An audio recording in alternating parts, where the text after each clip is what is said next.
נותנים לו להסתובב לבד. מה זאת אומרת? בעלי יצא לטייל איתו. איך לא היה איתו?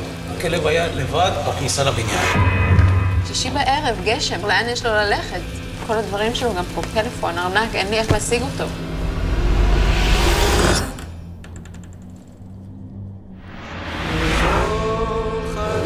יש לרמי מישהי.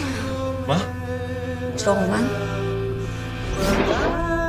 הוא הגיע אליי לפני כמה שבועות וביקש כסף, הלוואה.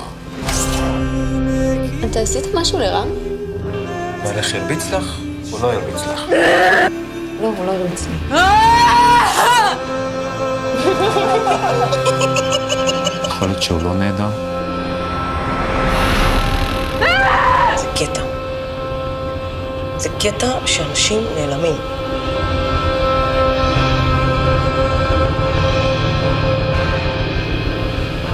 כך מפחיד להיות לבד, אין לך מושג בכלל עד כמה.